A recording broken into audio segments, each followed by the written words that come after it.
Hello दोस्तों, स्वागत है आपका अपने चैनल ज्ञान सफर पर। तो आज हम लाए हैं कक्षा 12वीं की इतिहास यानी कि हिस्ट्री बोर्ड एग्ज़ाम के लिए 50 महत्वपूर्ण ऑब्जेक्टिव क्वेश्चन आंसर। तो चलिए हम लोग डायरेक्ट चलते हैं। यहाँ पे है चैप्टर वाइज। पहला चैप्टर जो है उसका है 10 ऑब्जेक्टिव। बाकी दूसरा चैप्टर का है 10 ऑब्जेक्टिव। तीसरा चैप्टर का है 5 ऑब्जेक्टिव। चौथा चैप्टर का है 5 ऑब्जेक्टिव। पाँचवा चैप्टर का है 5 ऑब्जेक्टिव। छठवां चैप्टर का है 5 ऑब्जेक्टिव। सातवां चैप्टर का है 5 ऑब्जेक्टिव। सबका 5-5 इधर। बाकी 8वां चैप्टर का जो है ये भी है 5 ऑब्जेक्टिव। कुल टोटल 50 ऑब्जेक्टिव हैं। कुल टोटल प्रश्न 50 हैं। तो हम लोग चलिए डायरेक्ट क्वेश्चन में चलते हैं। तो पहला चैप्टर का नाम है प्राचीन भारत। तो इससे पहला क्वेश्चन जो है वो ये है। पहला क्वेश्चन जो है वो है हड़प्पा सभ्यता की खोज किस वर्ष हुई थी। हड़प्पा सभ्यता की खोज किस वर्ष हुई थी। तो ऑप्शन नंबर ए है 1921। ऑप्शन नंबर बी है 1922। ऑप्शन नंबर सी है 1935। ऑप्शन नंबर डी है 1947। तो इस क्वेश्चन का जो आंसर है वो ऑप्शन नंबर ए जो है राइट आंसर है, यानी कि ये का आंसर ऑप्शन नंबर ए है, यानी कि 1921 में हड़प्पा सभ्यता की जो खोज हुई थी वो 1921 में हुई थी। तो अब हम लोग चलते हैं क्वेश्चन नंबर 2 की ओर। क्वेश्चन नंबर 2 है सिंधु घाटी सभ्यता में महान स्नानघर कहाँ मिला है। सिंधु घाटी सभ्यता में महान स्नानघर कहाँ मिला है। ऑप्शन नंबर ए है हड़प्पा में। ऑप्शन नंबर बी है मोहनजोदड़ो में। ऑप्शन नंबर सी है लोथल। ऑप्शन नंबर डी है कालीबंगा। तो इस क्वेश्चन का जो आंसर है ऑप्शन नंबर बी जो है राइट आंसर है। ऑप्शन नंबर बी इस क्वेश्चन का राइट आंसर है। तो अब हम लोग क्वेश्चन नंबर 3 की ओर चलते हैं। क्वेश्चन नंबर 3 है हड़प्पा सभ्यता का सबसे बड़ा नगर कौन था। हड़प्पा सभ्यता का सबसे बड़ा नगर कौन था। तो ऑप्शन नंबर ए है मोहनजोदड़ो। ऑप्शन नंबर बी है लोथल। ऑप्शन नंबर सी है कालीबंगन। ऑप्शन नंबर डी है रंगपुर। तो इस क्वेश्चन का जो आंसर है वो ऑप्शन नंबर ए जो है राइट आंसर है। ऑप्शन नंबर ए इस क्वेश्चन का राइट आंसर है, यानी कि हड़प्पा सभ्यता का जो सबसे बड़ा नगर था वो मोहनजोदड़ो था। तो अब हम लोग क्वेश्चन नंबर 4 की ओर चलते हैं। क्वेश्चन नंबर 4 है सिंधु घाटी के लोगों को किस धातु का ज्ञान नहीं था। सिंधु घाटी के लोगों को किस धातु का ज्ञान नहीं था। ऑप्शन नंबर ए है सोना। ऑप्शन नंबर बी है चांदी। ऑप्शन नंबर सी है लोहा। ऑप्शन नंबर डी है तांबा। तो इस क्वेश्चन का जो आंसर है वो ऑप्शन नंबर सी जो है राइट आंसर है, यानी कि सिंधु घाटी के लोगों को लोहा का जो ज्ञान था नहीं था, लोहा का ज्ञान नहीं था। तो अब हम लोग क्वेश्चन नंबर 5 की ओर आगे बढ़ते हैं। बाकी क्वेश्चन नंबर 5 जो है वो ये है हड़प्पा किस नदी के तट पर स्थित है। हड़प्पा जो है किस नदी के तट पर है। तो ऑप्शन नंबर ए है सिंधु। ऑप्शन नंबर बी है ब्यास। ऑप्शन नंबर सी है सतलुज। ऑप्शन नंबर डी है रावी। तो इस क्वेश्चन का जो आंसर है वो ऑप्शन नंबर डी जो है इस क्वेश्चन का परफेक्ट आंसर है। ऑप्शन नंबर डी, यानी कि हड़प्पा जो है वो रावी नदी के तट पर स्थित है। तो अब हम लोग क्वेश्चन नंबर 6 की ओर चलते हैं। क्वेश्चन नंबर 6 है लोथल कहाँ स्थित है। लोथल जो है वो कहाँ स्थित है। तो ऑप्शन नंबर ए है गुजरात। ऑप्शन नंबर बी है राजस्थान। ऑप्शन नंबर सी है पंजाब। ऑप्शन नंबर डी है पश्चिम बंगाल। तो इस क्वेश्चन का जो आंसर है वो ऑप्शन नंबर ए जो है राइट आंसर है, यानी कि गुजरात जो है वो इस क्वेश्चन का परफेक्ट आंसर है, यानी कि लोथल जो है वो गुजरात के अंदर स्थित है। तो हम लोग क्वेश्चन नंबर 7 की ओर आगे बढ़ते हैं। क्वेश्चन नंबर 7 है कालीबंगन भारत के किस राज्य में स्थित है? कालीबंगन भारत के किस राज्य में स्थित है?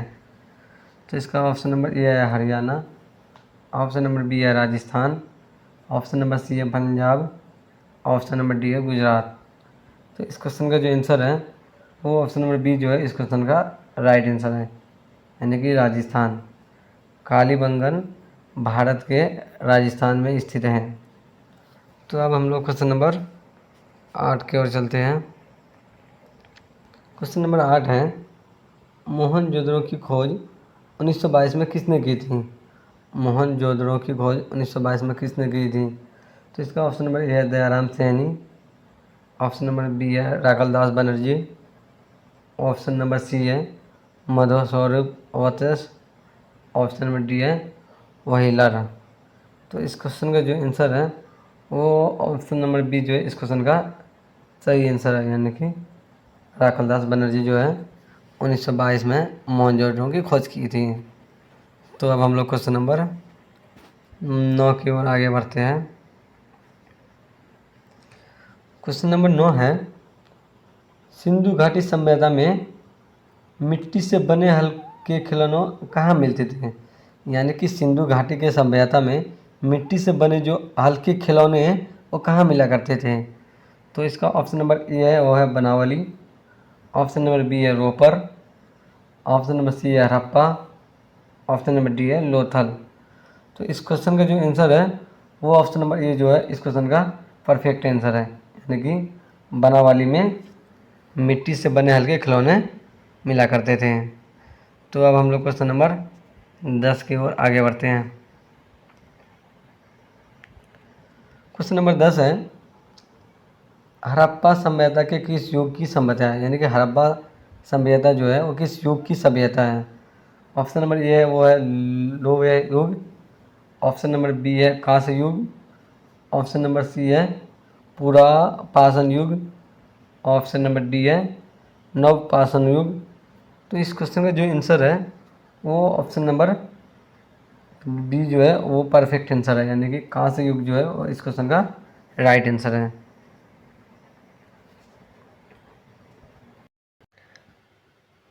तो अब हम लोग चलते हैं चैप्टर नंबर 2 की ओर।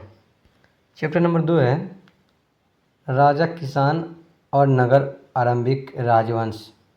तो इसका क्वेश्चन नंबर पहला है, यानी कि क्वेश्चन नंबर 11, अशोक के अभिलेखों को सबसे पहले किसने पढ़ा था? अशोक के अभिलेखों को सबसे पहले किसने पढ़ा था? तो इसका ऑप्शन नंबर ए है James Prince, option number B है John Marshall, option number C है William James, option number D है दयाराम सैनी। तो इस क्वेश्चन का जो आंसर है वो ऑप्शन नंबर ए जो है इस क्वेश्चन का राइट आंसर है। ऑप्शन नंबर ए क्वेश्चन नंबर 11 का इस क्वेश्चन का परफेक्ट आंसर है। तो अब हम लोग क्वेश्चन नंबर 12 की ओर आगे बढ़ते हैं। क्वेश्चन नंबर 12 है, मगध महाजनपद की प्राचीन राजधानी कहाँ थी? मगध महाजनपद की प्राचीन राजधानी कहाँ थी? तो इस क्वेश्चन का पहला ऑप्शन जो है वो ऑप्शन नंबर है पाटलिपुत्र, ऑप्शन नंबर बी है राजगृह, ऑप्शन नंबर सी है वैशाली, ऑप्शन नंबर डी है वाराणसी। तो इस क्वेश्चन का जो आंसर है वो ऑप्शन नंबर बी जो है इस क्वेश्चन का राइट आंसर है, यानी कि राजगृह इस क्वेश्चन का राइट आंसर है क्वेश्चन नंबर 12 का। तो अब हम लोग क्वेश्चन नंबर 13 की ओर चलते हैं। क्वेश्चन नंबर 13 है, कलिंग का युद्ध किस वर्ष हुआ था? कलिंग का युद्ध किस वर्ष हुआ था? तो इसका क्वेश्चन नंबर 13 का ऑप्शन नंबर ए है 261 ईसा पूर्व, ऑप्शन नंबर बी है 263 वर्ष ईसा पूर्व, ऑप्शन नंबर सी है 250 ईसा पूर्व, ऑप्शन नंबर डी है 326 ईसा पूर्व है। तो इस क्वेश्चन का आंसर जो है वो ऑप्शन नंबर ए जो है इस क्वेश्चन का राइट आंसर है, यानी कि 261 ईसा पूर्व इस क्वेश्चन का राइट आंसर है। तो अब हम लोग क्वेश्चन नंबर 14 की ओर आगे बढ़ते हैं। क्वेश्चन नंबर 14 है, अर्थशास्त्र के लेखक कौन है? अर्थशास्त्र के लेखक कौन है? ऑप्शन नंबर ए है मेगास्थनीज, ऑप्शन नंबर बी है कौटिल्य, ऑप्शन नंबर सी है कालिदास, ऑप्शन नंबर डी है वेद व्यास। तो इस क्वेश्चन का जो आंसर है वो ऑप्शन नंबर बी जो है इस क्वेश्चन का सही आंसर है, यानी कि कौटिल्य जो है इस क्वेश्चन का राइट आंसर है। तो अब हम लोग क्वेश्चन नंबर चलते हैं पंडा की ओर। क्वेश्चन नंबर पंडा है, मेगास्थनीज किसके दरबार में भारत आया था? मेगास्थनीज जो था वो किसके दरबार में भारत आया था? ऑप्शन नंबर ए है Chandragupta, option number B Ashok, option number C है समुद्रगुप्त, ऑप्शन नंबर डी है हर्षवर्धन। तो इस क्वेश्चन का जो आंसर है वो ऑप्शन नंबर ए जो इस क्वेश्चन का सही आंसर है, यानी कि चंद्रगुप्त मौर्य जो था मेगास्थनीज उसी के दरबार में भारत आया था। तो अब हम लोग क्वेश्चन नंबर 16 की ओर आगे बढ़ते हैं। क्वेश्चन नंबर 16 है, किस मौर्य शासक को पीदस्यु कहा गया था? किस मौर्य शासक को पीदस्यु कहा गया था? तो इसका ऑप्शन नंबर ए है चंद्रगुप्त, ऑप्शन नंबर बी है अशोक, ऑप्शन नंबर सी है बिंदुसार, ऑप्शन नंबर डी है दशरथ। तो इस क्वेश्चन का जो आंसर है वो ऑप्शन नंबर बी जो है इस क्वेश्चन का राइट आंसर है, यानी कि अशोक जो है इस क्वेश्चन का परफेक्ट आंसर है क्वेश्चन नंबर 16 का। तो अब हम लोग क्वेश्चन नंबर 17 की ओर आगे बढ़ते हैं। क्वेश्चन नंबर 17 है, भारत को नेपोलियन किस शासक को कहा जाता है? भारत का नेपोलियन किस शासक को कहा जाता था? ऑप्शन नंबर ए है चंद्रगुप्त द्वितीय, ऑप्शन नंबर बी है समुद्रगुप्त, ऑप्शन नंबर सी है संकटगुप्त, ऑप्शन नंबर डी है अशोक। तो इस क्वेश्चन का जो आंसर है वो ऑप्शन नंबर बी जो है इस क्वेश्चन का परफेक्ट आंसर है। क्वेश्चन नंबर 17 का ऑप्शन नंबर बी जो है राइट आंसर है। अब हम लोग क्वेश्चन नंबर 18 की ओर आगे बढ़ते हैं। क्वेश्चन नंबर 18 है, पराग शक्ति पराग परशक्ति की रचना किसने की थी? पराग परशक्ति की रचना किसने की थी? तो ऑप्शन नंबर ए है हरिशन, ऑप्शन नंबर बी है कालिदास, ऑप्शन नंबर सी है बाण भट्ट, ऑप्शन नंबर डी है अश्वघोष। तो इस क्वेश्चन का आंसर जो है वो ऑप्शन नंबर ए जो है इस क्वेश्चन का राइट आंसर है। ऑप्शन नंबर ए इस क्वेश्चन का परफेक्ट आंसर है। तो अब हम लोग क्वेश्चन नंबर चलते हैं 19 की ओर। क्वेश्चन नंबर 19 है, भारत कितने महाजनपदों का उल्लेख मिलता है? भारत कितने महाजनपदों का उल्लेख मिलता है? तो इसका ऑप्शन नंबर ए है 10, ऑप्शन नंबर बी है 12, ऑप्शन नंबर सी है 16, ऑप्शन नंबर डी है 20। तो इस क्वेश्चन का जो आंसर है वो ऑप्शन नंबर सी जो इस क्वेश्चन का राइट आंसर है। ऑप्शन नंबर इस क्वेश्चन का सी जो है इस क्वेश्चन का राइट आंसर है। तो अब हम लोग क्वेश्चन नंबर चलते हैं 20 की तरफ। उसके बाद फिर हम लोग चैप्टर नंबर 30 की ओर जाएंगे। क्वेश्चन नंबर 20 है, पाटलिपुत्र नगर की स्थापना किसने की थी? यानी कि पाटलिपुत्र की नगर की स्थापना किसने की थी? ऑप्शन नंबर ए है बिंबिसार, ऑप्शन नंबर बी है अजातशत्रु, ऑप्शन नंबर सी है उदयन, ऑप्शन नंबर डी है महापडंद। तो इस क्वेश्चन का जो आंसर है वो ऑप्शन नंबर सी जो है इस क्वेश्चन का राइट आंसर है, यानी कि उदयन जो है इस क्वेश्चन का परफेक्ट आंसर है। अब हम लोग चलते हैं चैप्टर नंबर 3 की ओर। चैप्टर नंबर 3 है बंधुत्व जाति तथा वर्ग, यानी कि आरंभिक समाज। तो क्वेश्चन नंबर 21 है, महाभारत की रचना किस भाषा में हुई थी? महाभारत की रचना किस भाषा में हुई थी? तो इसका ऑप्शन नंबर ए है संस्कृत, ऑप्शन नंबर बी है पाली, ऑप्शन नंबर सी है प्राकृत, ऑप्शन नंबर डी है हिंदी। तो इस क्वेश्चन का जो आंसर है वो ऑप्शन नंबर ए जो है इस क्वेश्चन का राइट आंसर है। संस्कृत जो है इस क्वेश्चन का परफेक्ट आंसर है क्वेश्चन नंबर 21 का। तो अब हम लोग चलते हैं क्वेश्चन नंबर 22 की तरफ। क्वेश्चन नंबर 22 है, महाभारत का युद्ध कितने दिनों तक चला था? महाभारत का युद्ध कितने दिनों तक चला था? तो इसका ऑप्शन नंबर ए है 14 दिन। ऑप्शन नंबर बी है 15 दिन। ऑप्शन नंबर सी है 18 दिन। ऑप्शन नंबर डी है 20 दिन। तो इस क्वेश्चन का जो आंसर है वो ऑप्शन नंबर सी जो है इस क्वेश्चन का परफेक्ट आंसर है। यानी कि महाभारत का जो युद्ध है वो लगातार 18 दिन तक चला था। तो अब हम लोग क्वेश्चन नंबर 23 की तरफ चलते हैं। क्वेश्चन नंबर 23 है महाभारत के लेखक कौन थे? क्वेश्चन नंबर 23 है, क्वेश्चन है महाभारत के लेखक कौन थे? तो ऑप्शन नंबर ए है वाल्मीकि। ऑप्शन नंबर बी है Ved Vyas. Option number C है तुलसीदास। ऑप्शन नंबर डी है कालिदास। तो इस क्वेश्चन का जो आंसर है वो ऑप्शन नंबर बी जो है इस क्वेश्चन का राइट आंसर है, क्योंकि वेद व्यास जो है वो वही है महाभारत के लेखक वेद व्यास जी। तो अब हम लोग क्वेश्चन नंबर 24 की ओर चलते हैं। क्वेश्चन नंबर 24 है पुरुष सूक्त का उल्लेख किस वेद में है जहाँ 4 वनों की बात की गई है? पुरुष जो सूक्त का उल्लेख है वो किस वेद में है जहाँ 4 वनों की बात की गई है? तो इसका ऑप्शन नंबर ए जो है वो है ऋग्वेद। ऑप्शन नंबर बी है सामवेद। ऑप्शन नंबर सी है यजुर्वेद। ऑप्शन नंबर डी है अर्थवेद। तो इस क्वेश्चन का जो आंसर है वो ऑप्शन नंबर ए जो है इस क्वेश्चन का परफेक्ट आंसर है, यानी कि ऋग्वेद है। क्वेश्चन नंबर 24 का जो आंसर है वो ऑप्शन नंबर ए राइट आंसर है। तो अब हम लोग क्वेश्चन नंबर 25 की ओर चलते हैं, देखते हैं क्या है 25। क्वेश्चन नंबर 25 है द्रौपदी किसकी पत्नी थी? द्रौपदी किसकी पत्नी थी? ऑप्शन नंबर ए है अर्जुन। ऑप्शन नंबर बी है भीम। ऑप्शन नंबर सी है युधिष्ठिर। ऑप्शन नंबर डी है इनमें से सभी। तो इस क्वेश्चन का जो आंसर है वो ऑप्शन नंबर डी जो है इस क्वेश्चन का राइट आंसर है।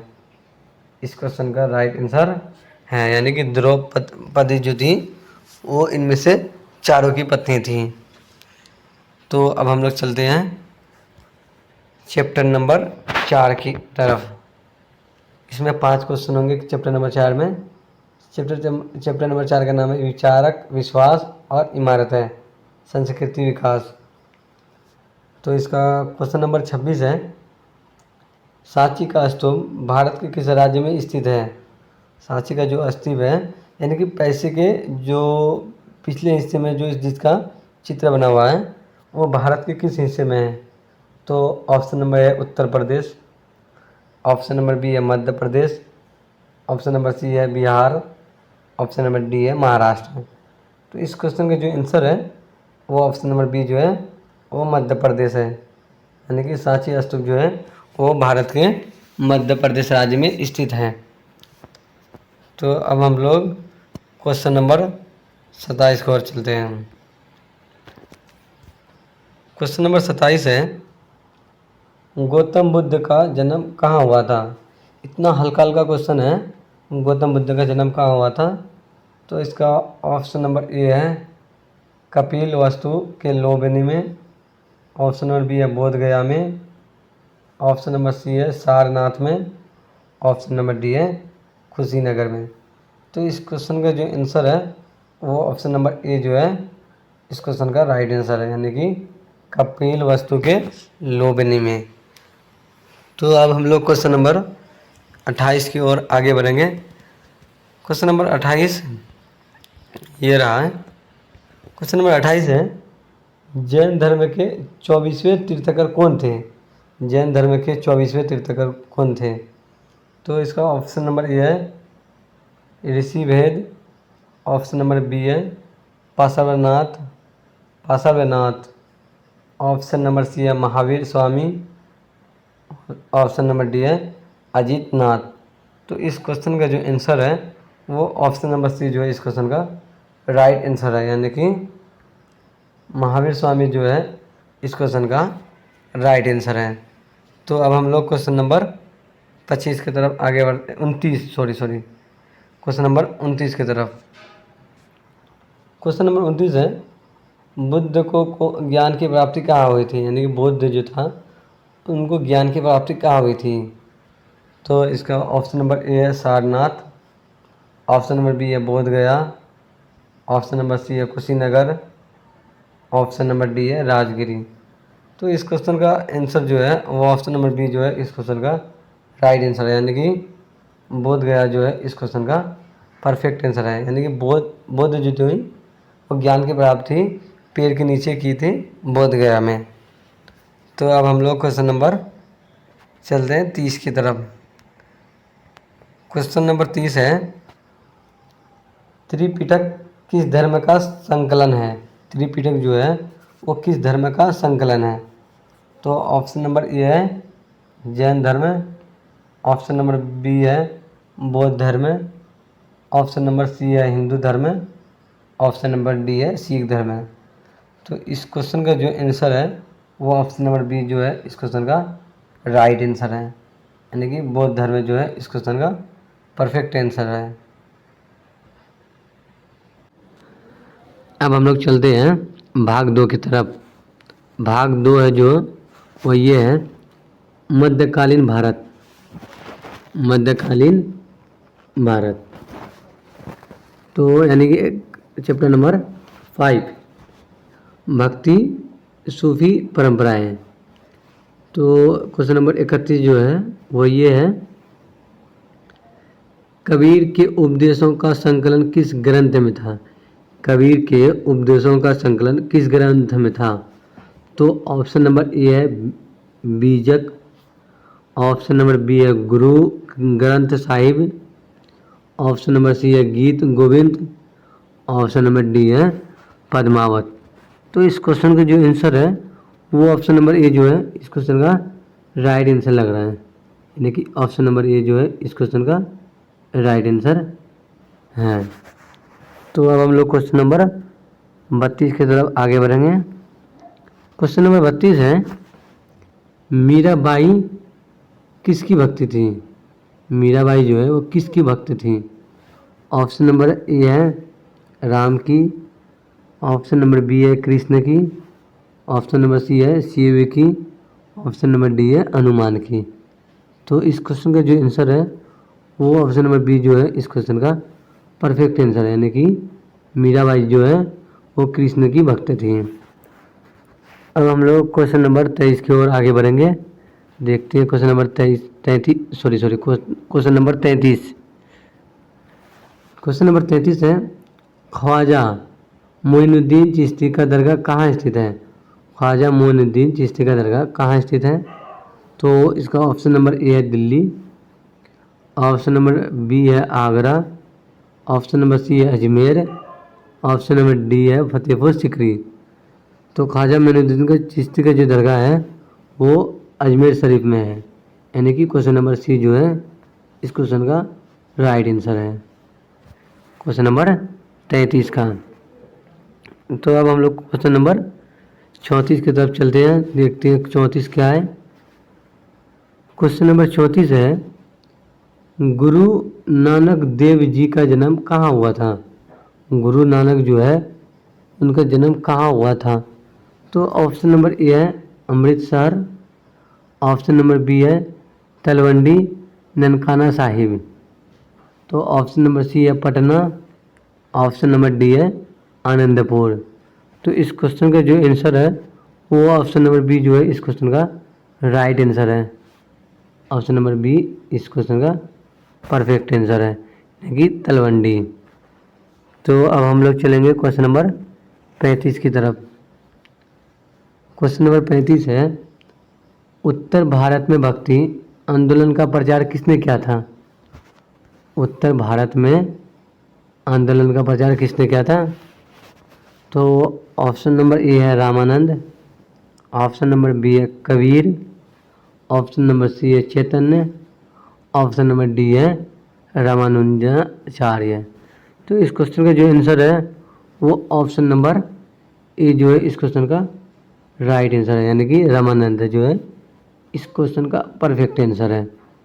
तो अब हम लोग चलेंगे क्वेश्चन नंबर सॉरी अब यानी कि चैप्टर नंबर 6 की तरफ। यानी कि अब 5 ऑब्जेक्टिव हैं, एक चैप्टर का 5 ऑब्जेक्टिव है टोटल। इसमें कुल 8 चैप्टर हैं, जिसमें से हम लोग 6 चैप्टर की तरफ आ गए हैं। बाकी इसके बाद और भी 10 या 15 क्वेश्चन होंगे, क्योंकि कुल टोटल इसमें 50 क्वेश्चन हैं। तो चलिए अब हम लोग बढ़ते हैं क्वेश्चन नंबर 36 की ओर। क्वेश्चन नंबर 36 है, विजयनगर साम्राज्य की स्थापना कब हुई थी? यानी कि विजयनगर साम्राज्य की स्थापना कब हुई थी? तो ऑप्शन नंबर ए है 1336 में, ऑप्शन नंबर बी है 1356 में, ऑप्शन नंबर सी है 1420 में, ऑप्शन नंबर डी है 1526 में। तो इस क्वेश्चन का जो आंसर है वो ऑप्शन नंबर ए जो है इस क्वेश्चन का राइट आंसर है, ऑप्शन नंबर ए है। यानी कि 1336 में विजयनगर साम्राज्य की स्थापना हुई थी। तो अब हम लोग चलते हैं क्वेश्चन नंबर 37 की तरफ। क्वेश्चन नंबर 37 है, विजयनगर साम्राज्य की स्थापना किसने की थी? विजयनगर साम्राज्य की स्थापना किसने की थी? तो इसका ऑप्शन नंबर ए है हरिहर एवं बुक्का, ऑप्शन नंबर बी है कृष्णदेव राय, ऑप्शन नंबर सी है देवराय प्रथम, ऑप्शन नंबर डी है सदाशिव राय। तो इस क्वेश्चन का जो आंसर जो है वो ऑप्शन नंबर ए जो है इस क्वेश्चन का परफेक्ट आंसर है। यानी कि हरिहर एवं बुक्का ने विजयनगर साम्राज्य की स्थापना की थी। ये दोनों सगे भाई थे, जो दोनों ने मिलकर विजयनगर की स्थापना की थी। तो अब हम लोग चलते हैं क्वेश्चन नंबर 38 की तरफ। क्वेश्चन नंबर 38 है, विजयनगर का सबसे महान शासक कौन था? यानी कि विजयनगर में जो सबसे महान शासक थे वो कौन थे? तो ऑप्शन नंबर ए है हरिहर द्वितीय, ऑप्शन नंबर बी है कृष्णदेव राय, ऑप्शन नंबर सी है वीर नरसिंह, ऑप्शन नंबर डी है अच्युत राय। तो इस क्वेश्चन का जो आंसर है वो ऑप्शन नंबर बी जो है इस क्वेश्चन का राइट आंसर है। यानी कि कृष्णदेव राय ने विजयनगर साम्राज्य का सबसे महान शासक था। तो अब हम लोग क्वेश्चन नंबर 39 की ओर बढ़ते हैं आगे। क्वेश्चन नंबर 39 है, विजयनगर के ध्वंस के इसकी पहचान किस नाम से हुई थी? विजयनगर के ध्वंस के बाद इसकी पहचान किसके नाम से हुई थी? तो इसका ऑप्शन नंबर ए है हम्पी, ऑप्शन नंबर बी है गोलकुंडा, ऑप्शन नंबर सी है बीजापुर, ऑप्शन नंबर डी है हेलीबिडो। तो इस क्वेश्चन का आंसर जो है वो ऑप्शन नंबर ए जो है इस क्वेश्चन का राइट आंसर है इस क्वेश्चन का, यानी कि क्वेश्चन नंबर 39 का। अब हम लोग चलेंगे क्वेश्चन नंबर 40 की ओर। इसके बाद बचेगा 10 क्वेश्चन और। क्वेश्चन नंबर 40 है, हम्पी को यूनेस्को ने विश्व धरोहर स्थल कब घोषित किया था? हम्पी को यूनेस्को ने विश्व धरोहर स्थल कब घोषित किया था? तो इसका ऑप्शन नंबर ए है 1980, ऑप्शन नंबर बी है 1982, ऑप्शन नंबर सी है 1986, ऑप्शन नंबर डी है 1990। तो इस क्वेश्चन का जो आंसर है वो ऑप्शन नंबर सी जो है इस क्वेश्चन का परफेक्ट आंसर है। क्वेश्चन नंबर 39 का option number C right answer है। तो चलिए अब हम लोग बढ़ते हैं भाग 3 की ओर। भाग 3 का नाम है आधुनिक भारत, यानी कि चैप्टर नंबर 7। चैप्टर नंबर 7 जो है वह है विद्रोही और राज 1857 का आंदोलन, यानी कि 1857 जो आंदोलन हुए थे वो चैप्टर नंबर 7 में है। तो हम लोग चलते हैं अब क्वेश्चन नंबर 41 की ओर। क्वेश्चन नंबर 41 है, 1857 का विद्रोह कब शुरू हुआ था? 1857 का जो विद्रोह हुआ था वो कब शुरू हुआ था? तो ऑप्शन नंबर ए है 10 मई, ऑप्शन नंबर बी है 15 मई, ऑप्शन नंबर सी है 26 मई, ऑप्शन नंबर डी है 10 जून। तो इस क्वेश्चन का जो आंसर है वो ऑप्शन नंबर ए जो है राइट आंसर है, यानी कि 10 मई को 1857 का विद्रोह शुरू हुआ था। तो चलते हैं अब हम लोग क्वेश्चन नंबर 42 की ओर। क्वेश्चन नंबर 42 है, बिहार में 1857 के विद्रोह का नेतृत्व किसने किया था? यानी कि बिहार में जो 1857 का विद्रोह हुआ था उसका नेतृत्व किसने किया था? तो ऑप्शन नंबर ए है इसका बाबू Kunwar Singh, option number B है Nana Saheb, option number C है Tatya Tope, option number D है लक्ष्मीबाई। तो इस क्वेश्चन का जो आंसर है वो ऑप्शन नंबर ए जो है इस क्वेश्चन का राइट आंसर है, यानी कि बाबू कुंवर सिंह। तो अब हम लोग चलते हैं क्वेश्चन नंबर 43 की 43 यानी कि 43 की तरफ। तो क्वेश्चन नंबर 43 है 1857 के विद्रोह के समय भारत का गवर्नर जनरल कौन था? जब 1857 का विद्रोह हुआ था उस समय भारत का गवर्नर जनरल कौन था, यानी कि सरकार कौन था? तो इसका ऑप्शन नंबर ए है Lord Dalhousie, option number B है Lord Canning, option number C है Lord Wellesley, option number D है लॉर्ड कॉर्नवालिस। तो इस क्वेश्चन का आंसर जो है वो ऑप्शन नंबर बी जो इस क्वेश्चन का परफेक्ट आंसर है, यानी कि लॉर्ड कैनिंग जो है इस क्वेश्चन का राइट आंसर है। तो अब हम लोग चलते हैं क्वेश्चन नंबर 44 की तरफ। क्वेश्चन नंबर 44 है कानपुर में 1857 के आंदोलन का नेता कौन था? कानपुर में जब 1857 का आंदोलन हुआ था तो वहाँ का नेता कौन था? तो ऑप्शन नंबर ए है Nana Saheb, option number B है Bahadur Shah Zafar, option number C है Begum Hazrat Mahal, option number D है रानी लक्ष्मीबाई। तो इस क्वेश्चन का आंसर जो है वो ऑप्शन नंबर ए जो है परफेक्ट आंसर है, यानी कि नाना साहब जो है कानपुर में 1857 का आंदोलन का नेता था। तो अब हम लोग चलेंगे क्वेश्चन नंबर 45 की तरफ। क्वेश्चन नंबर 45 है झांसी से 1857 के विद्रोह का नेतृत्व किसने किया था?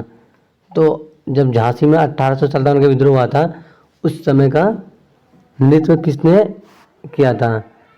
तो ऑप्शन नंबर ए है रानी लक्ष्मीबाई, ऑप्शन नंबर बी है अहिल्याबाई, ऑप्शन नंबर सी है जीनत महल, ऑप्शन नंबर डी है चांद बीबी।